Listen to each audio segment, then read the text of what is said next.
Hello everyone, welcome to cook some magic. तो भाई आज कुक सम मैजिक में मैं आपके लिए एक व्रत की रेसिपी लेकर आई हूँ जो कि खाने में होती है बहुत डिलीशियस और बनाने में बिल्कुल आसान और साथ में बहुत हेल्दी भी होती है। तो अगर व्रत में आप कुछ मीठा खाना चाहते हैं तो ये रेसिपी आपके लिए बिल्कुल परफेक्ट है। तो चलिए बनाना शुरू करते हैं व्रत वाला फ्रूट कस्टर्ड। व्रत वाला कस्टर्ड बनाने के लिए यहाँ मैंने लिए हैं 100 ग्राम साबूदाने। ये मीडियम साइज वाले साबूदाने हैं, जो सबसे छोटा साइज आता है ना वो भी नहीं है और जो मोटा वाला आता है जैसे नमकीन बनती है वो भी नहीं है, मीडियम साइज वाले हैं। तो ये 100 ग्राम लिए मैंने। अब इनको हमें मिक्सी जार में डाल के ग्राइंड करके बिल्कुल अच्छा सा फाइन पाउडर बना के तैयार करना है। तो मिक्सी जार में डालते हैं इसको और अच्छे से इसको ग्राइंड करके ना बिल्कुल एकदम फाइन पाउडर बना के हमें इसको तैयार करना है। तो पाउडर बना लेते हैं, फिर दिखाती हूँ मिल जाए। ये देखिए साबूदाना मैंने ग्राइंड कर लिया है। खोलते हैं मिक्सी जार को और ये देखो इस तरीके का टेक्सचर आता है साबूदाने का ग्राइंड करने के बाद। थोड़ा सा ना मुश्किल से ग्राइंड होता है।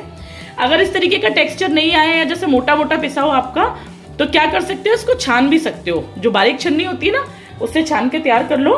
जो मोटा मोटा होगा ऊपर निकल आएगा और बढ़िया सा पाउडर तैयार हो जाएगा। तो चलिए नेक्स्ट स्टेप। यहाँ मैंने लिया है 100 ml दूध। ये नॉर्मल टेम्परेचर पे है। अब इसको डालते हैं हम एक बोल में। ये सारा दूध इसमें डाल लेंगे।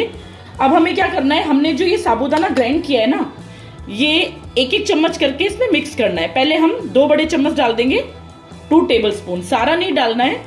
और इसको अच्छे से मिक्स कर लेते हैं। मतलब बेसिकली हमें करना क्या है कि साबूदाने के पाउडर को दूध में अच्छे से भिगोना है ताकि ये फूल जाए। बस इस तरीके से लम्प्स नहीं होने चाहिए इसके अंदर। इसको मिक्स कर लेते हैं। ये 1 टेबलस्पून में और डाल रही हूं। टोटल मतलब मैंने 3 टेबलस्पून लिया है, इतना सफिशिएंट है।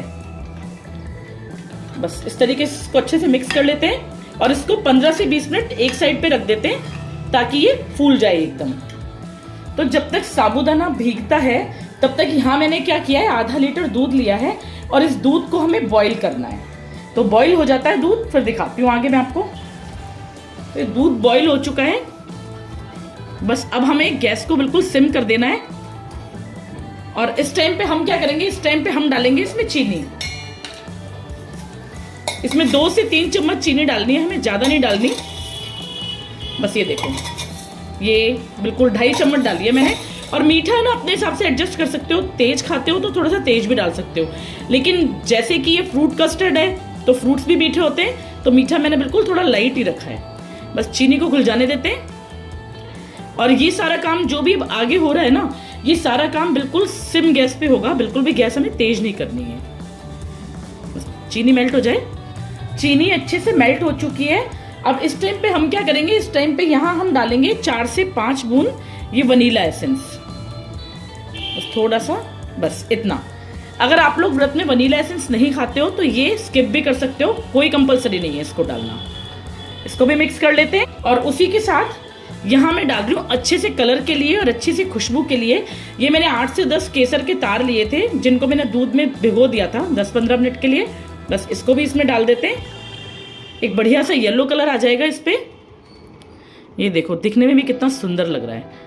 बस इसको भी अच्छे से मिक्स कर लेते हैं। चलो ये सब कुछ अच्छी तरह से मिक्स हो चुका है। अब हम क्या करेंगे, अब हम जो ये मैंने साबूदाना का पेस्ट बनाया था ना, देखो कितना गाढ़ा हो गया है बिल्कुल। बस इस पेस्ट को धीरे धीरे एक एक चम्मच करके थोड़ा थोड़ा दूध में मिक्स करते जाएंगे। एक साथ नहीं डालना है, हमें थोड़ा थोड़ा करके डालना है और इसको मिक्स करते जाना है जब तक इसकी कंसिस्टेंसी एडजस्ट हो जाए। बस सब कुछ सिम गैस पे करना है, बिल्कुल भी फ्लेम को हाई नहीं करना है। और साबूदाना डालने के बाद इसको हमें 4 से 5 मिनट बिल्कुल लो फ्लेम पे अच्छे से पकाना है। इतना मजेदार और टेस्टी कस्टर्ड बनकर तैयार होगा ना कि बिल्कुल मतलब आप ये खाने के बाद ना कभी वो जो कस्टर्ड पाउडर वाला कस्टर्ड है ना वो कभी नहीं खाएंगे। हमेशा आप सोचेंगे कि हम यही बनाएं। और व्रत के लिए तो मजेदार मीठा है ही। थोड़ा सा और डाल देते हैं।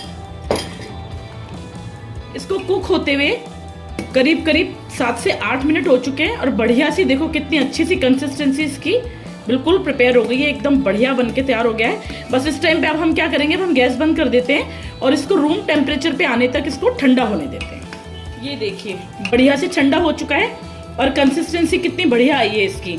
अब इसमें क्या हल्का हल्का सा ना थोड़ा सा गाढ़ापन सा है, बीच में थोड़े थोड़े लम्प्स भी दिख रहे हैं। अगर ऐसा हो जाए ना तो एक प्रोसीजर और है, वैसे ऐसा हो जाए चलिए हो जाए, ये प्रोसीजर जो मैं बता रही हूँ उसको फॉलो कर लेना। अब हम क्या करेंगे, इसको ना मिक्सर जार में डाल के अच्छे से ग्राइंड कर लेंगे। ग्राइंड करने से क्या होगा, एक बिल्कुल स्मूथ टेक्सचर जो नॉर्मल कस्टर्ड का आता है ना बिना व्रत वाले का, बिल्कुल वैसा ही टेक्सचर आएगा। तो इसको जार में डाल के ग्राइंड कर लेते हैं और फिर इसको 2 से 3 घंटे के लिए फ्रिज में बिल्कुल चिल्ड होने के लिए रखेंगे। जार में डाल लेती हूँ मैं इसको, बस थोड़ा थोड़ा करके करते हैं, थोड़ा ज्यादा है तो मैं 2 बार में कर देती हूँ इसको। ये देखो इसको मैंने ग्राइंड करके तैयार कर लिया है और टेक्सचर देखो इसका कितना स्मूथ, एकदम बढ़िया से तैयार हो गया है बनके। बस ऐसा ही चाहिए हमारे को। अब हम क्या करेंगे, इसको 2 से 3 घंटे तक फ्रिज में रखते हैं और उसके बाद कंटिन्यू करेंगे।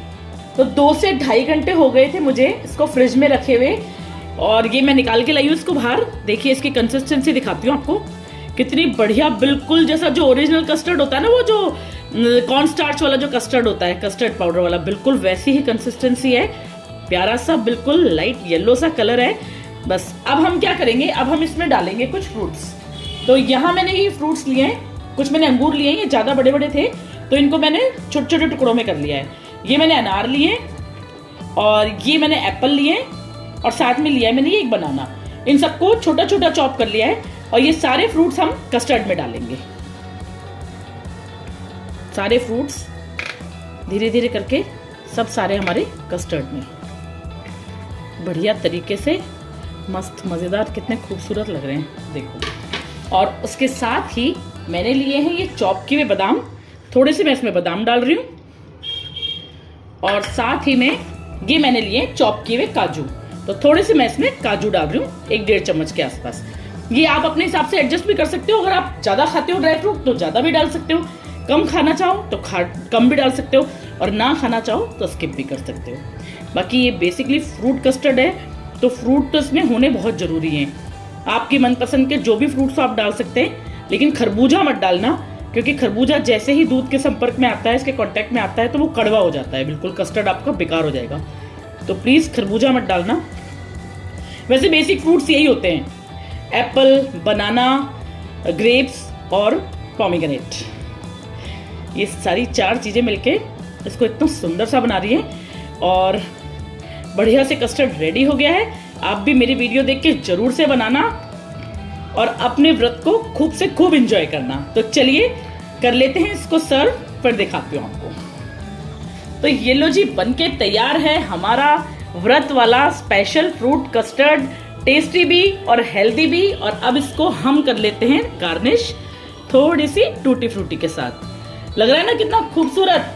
तो भाई इस व्रत पे आप जरूर इसको बना के खाना, बहुत मजा आने वाला है इसको खाने में, क्योंकि इसमें कोई भी अनहेल्दी चीज नहीं है, बिल्कुल हेल्दी चीजें सारी, और खा के बहुत मजा आने वाला है आपको। जरूर से मेरी वीडियो पूरी देखना और पक्का से इसको बना के तैयार करना, मुझे कमेंट करके बताना मेरी वीडियो में कि कैसा लगा आपको।